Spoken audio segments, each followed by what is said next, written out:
بسم اللہ الرحمن الرحیم۔ امام علی علیہ السلام کی عادلانہ زندگی کے بعد نام علی اور لفظ عدل مترادف اور ہم معنی ہو گئے ہیں۔ عمر بن عبدالعزیز نے کہا تھا کہ علی نے سابقہ تمام نقوش محو کر دیے اور آنے والوں کو مشکل میں ڈال دیا۔ لوگ ان کی سیرت اور رفتار و گفتار کو معیار قرار دے کر اپنے دور کے خلفاء پر تنقید کرنے لگے ہیں۔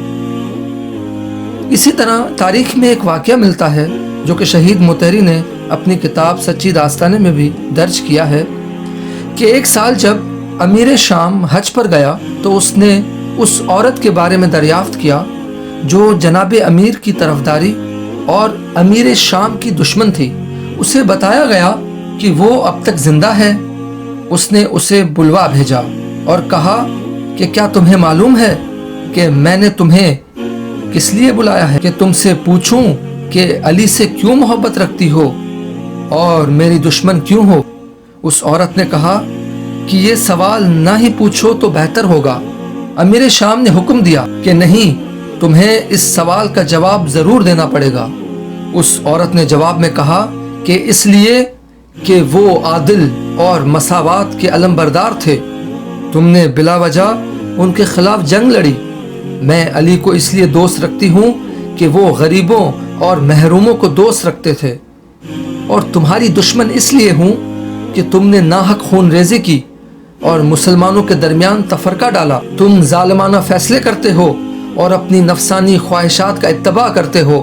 یہ سن کر امیر شام کے ضبط کے بندھن ٹوٹ گئے، یہاں تک کہ ان دونوں کے درمیان بد کلامی تک نوبت آ پہنچی۔ لیکن بعد میں امیر شام نے حسب عادت اپنے غصے پر قابو پا لیا۔ بالآخر اس نے نرم لہجہ اختیار کرتے ہوئے پوچھا، کیا تم نے علی کو اپنی آنکھوں سے دیکھا ہے؟ اس عورت نے جواب دیا، ہاں دیکھا ہے۔ امیر شام نے کہا، تم نے انہیں کیسا پایا؟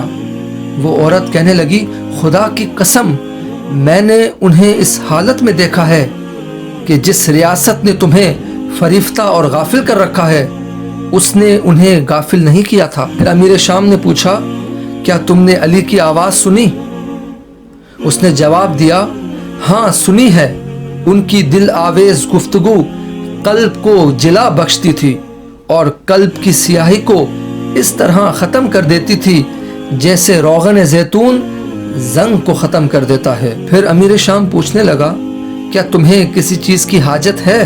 وہ عورت کہنے لگی، کیا میں جو کچھ مانگوں گی وہ تم دو گے؟ امیر شام نے کہا، ہاں دے دوں گا۔ اس عورت نے کہا، مجھے سرخ بالوں والے 100 اونٹ دے دو۔ امیر شام نے پوچھا، اگر میں تمہیں یہ اونٹ دے دوں تو کیا میں تمہاری نظر میں علی کی مانند ہو جاؤں گا؟ اس نے جواب دیا، ہرگز نہیں۔ پھر امیر شام نے حکم دیا کہ اس عورت کی خواہش پوری کی جائے۔